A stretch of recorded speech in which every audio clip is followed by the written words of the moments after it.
Enterprising Engines. Dear Richard, do you remember the photographs you took of what happened to your train on the way to Waterloo in April 1967? Your mother very kindly gave me a set, and they helped our artist to draw at least 2 of the pictures for Super Rescue. Anyway, Super Rescue is the story which your pictures told me. I hope you will enjoy it, and the other 3 stories as well. Tenders for Henry. I'm not happy, complained Gordon. Your firebox is out of order, said James. No wonder, after all that coal you had yesterday. Hard work brings good appetite, snapped Gordon. You wouldn't understand. I know, put in Duck brightly. It's boiler ache. I warned you about that standpipe on the other railway, but you drank gallons. It's not boiler ache, protested Gordon. It's... Of course it is, said Henry. That water's bad. It furs up your tubes. Your boiler must be full of sludge. Have a good washout, then you'll feel a different engine. Don't be vulgar, said Gordon huffily. Gordon backed down on his train, hissing mournfully. Cheer up, Gordon, said the Fat Controller. I can't, sir. The others say I've got boiler ache, but I haven't, sir. I keep thinking about the dreadful state of the world, sir. Is it true, sir, what the Diesels say? What do they say? They boast that they've abolished steam, sir. Yes, Gordon, it is true. What, sir? All my Doncaster brothers drawn the same time as me? All gone, except one. The guard's whistle blew, and Gordon puffed sadly away.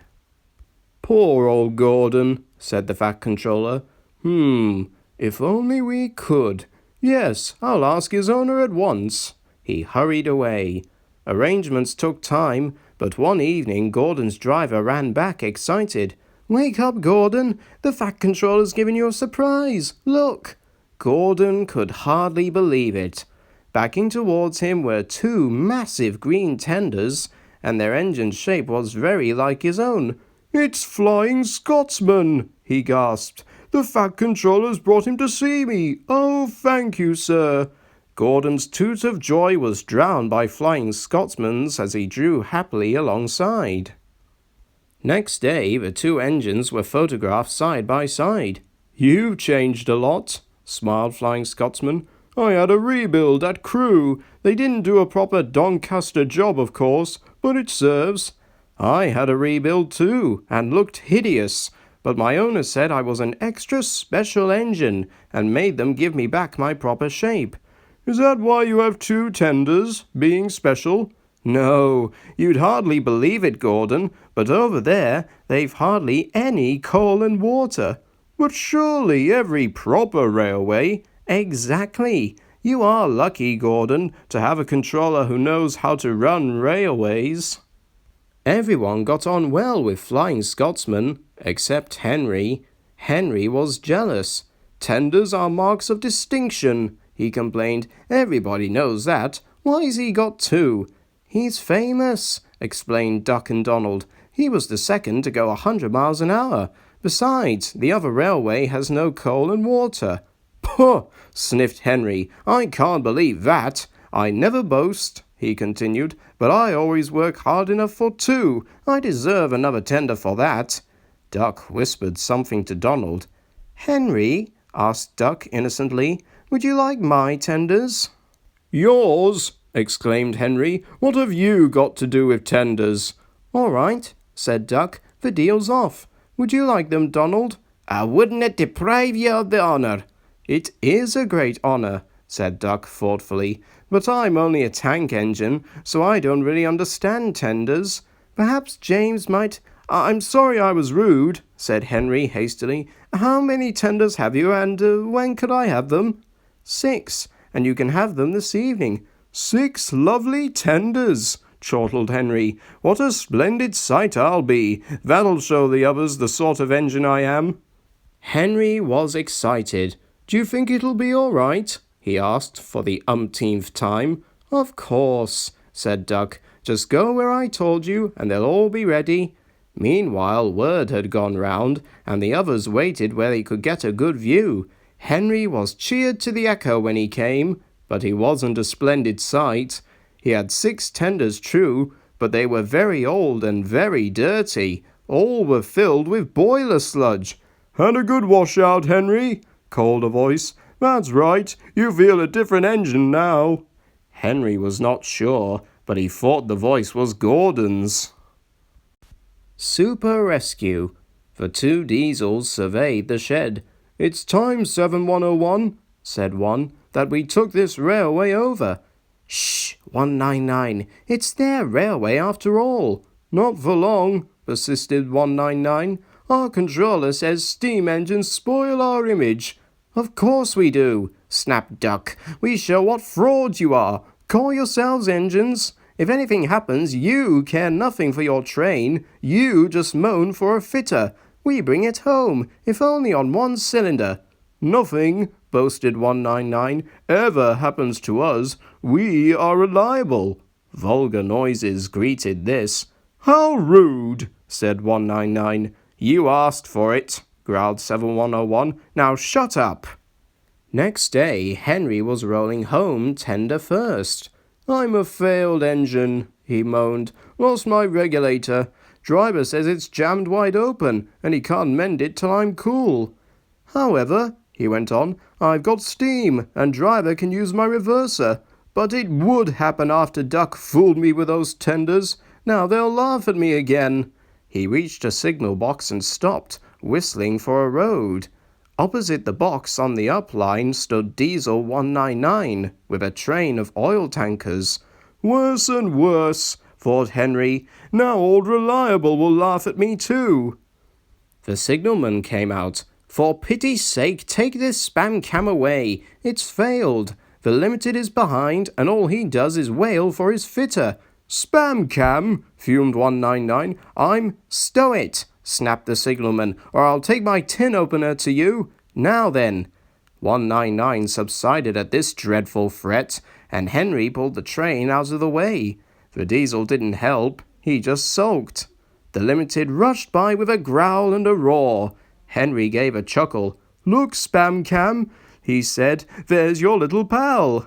The diesel said nothing. He hoped 7101 hadn't noticed. 7101 hadn't noticed. He had troubles of his own. He was cross with his coaches. They seemed to be getting heavier. He roared at them, but it did no good. Engines have a pump called an ejector, which draws air out of a train's brake pipes to keep the brakes off. If it fails, air leaks in and the brakes come on, gently at first, then harder and harder. 7101's ejector had failed. The brakes were already leaking on while he passed Henry. He struggled on for half a mile before being brought to a stand, growling furiously, unable to move a wheel. "Well, well, well, did you hear what Signalman said? I thought they'd be laughing at me," chuckled Henry. "Now the joke's on them." "Moving 2 dead diesels and their trains?" said his driver thoughtfully. "That's no joke for a failed engine. Do you think you can do it?" "I'll have a good try," said Henry with spirit. "Anyway, 7101's better than old Spam Can. He did try and shut him up last night." "Come on then," said his driver. "We mustn't keep the passengers waiting." "Get moving, you!" Henry puffed the sulky diesel into motion and started to the rescue. Henry gently buffered up to the express. While the 2 drivers talked, his fireman joined his front brake pipe to the coaches. "It's better than we thought, Henry," said his driver. "The diesel can pull if we keep the brakes off, so the only weight we'll have is Spam Can's goods." "Whoosh," said Henry. "That's a mercy." He was, by now, feeling rather puffed. "Poop, poop, poop, poop. Are you ready?" tooted 7101. "Peep, peep, peep. Yes, I am," whistled Henry. So with 7101 growling in front and Henry gamely puffing in the middle, the long cavalcade set out for the next big station. Donald and Flying Scotsman were waiting. They cheered as Henry puffed past. He braked the coaches thankfully. Spam Can and the tankers trailed far behind. The passengers buzzed out like angry bees. But the fat controller told them about Henry, so they forgot to be cross and thanked Henry instead. They called him an enterprising engine and took his photograph. They were thrilled too when Flying Scotsman backed down on their train. If the guard hadn't tactfully shooed them to their coaches, the train would have started later than ever. Donald took the goods. "Return 199 to the other railway," ordered the Fat Controller. "I will write my views later." Henry and 7101 went away together. "I'm sorry about last night," ventured the Diesel. "That's all right. You did shut Old Reliable up." "And," said the Diesel ruefully, "made a fool of myself today too." "Rubbish! A failed ejector might happen to anyone. I lost my regulator." "You? Failed?" exclaimed the Diesel. "And yet—" His voice trailed away in admiration. "Well," said Henry, "emergency, you know. Trains must get through." 7101 said no more. He had a lot to think about. Escape. Douglas had taken the midnight goods to a station on the other railway. He was shunting ready for his return journey when he heard a faint hiss.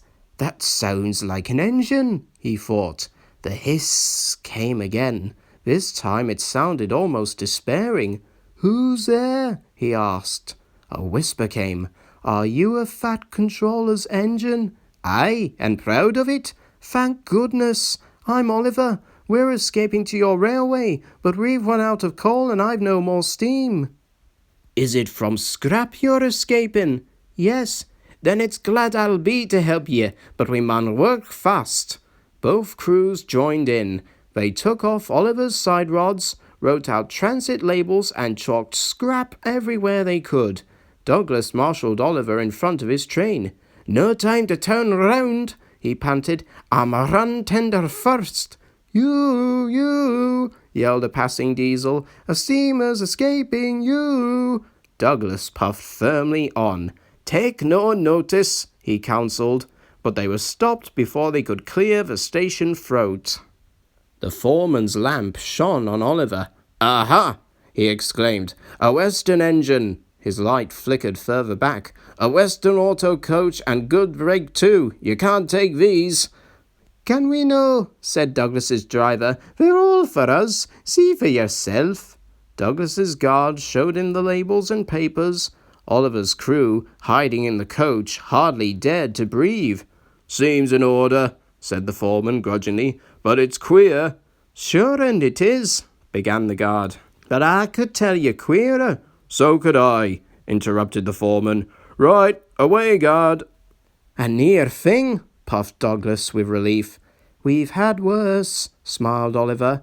"We ran at night. Friendly signalmen would pass us from box to box when no trains were about. We got on well till Control heard about a mystery train. Then they tried to hunt us down." "What did you do?" "A signalman let us hide on an old quarry branch. Driver, fireman and guard blocked the cutting with rubbish and levered one of the approach rails away. We stayed there for days with Diesels baying and growling like hounds outside. I was very frightened then." "Small blame to you," said Douglas feelingly. Presently they rumbled over the bridge and onto the Fat Controller's railway. "We're home! They can't catch you now!" "Tell Isabel and Toad, please."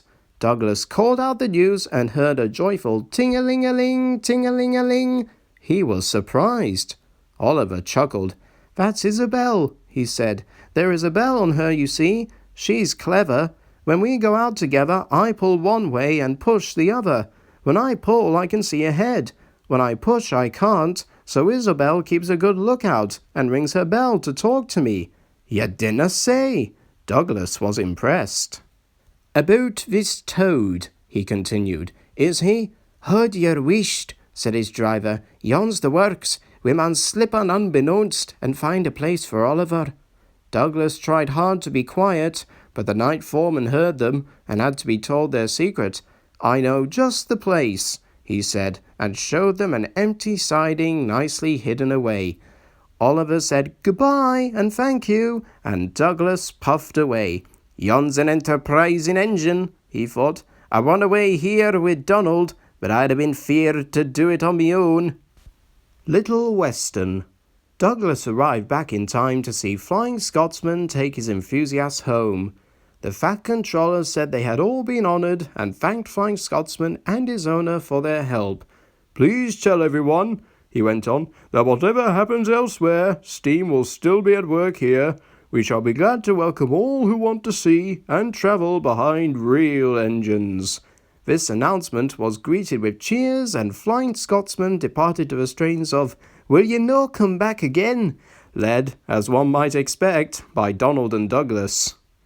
At last Douglas could tell his news. They were all excited about it, and agreed that something must be done for Oliver.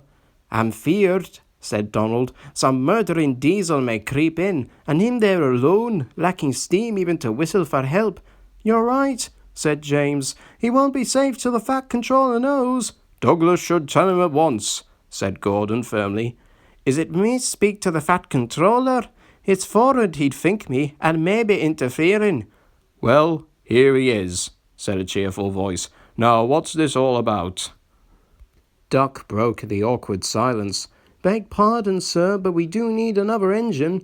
"I agree, Duck. That is why I am giving 7101 another chance." Their faces showed such dismay that the Fat Controller had difficulty with his own. "Sir," ventured Gordon at last, "we had hoped for a real engine." "They," said the Fat Controller gravely, "are rare, and unless one escapes there's little hope." "But, sir," burst out Donald, "one has—" "And thanks to Douglas, is now at our works," announced the Fat Controller. "Sir," gasped Douglas, "is there anything you don't know?" "More than you think," he laughed. "Oliver's crew told me all you did, Douglas."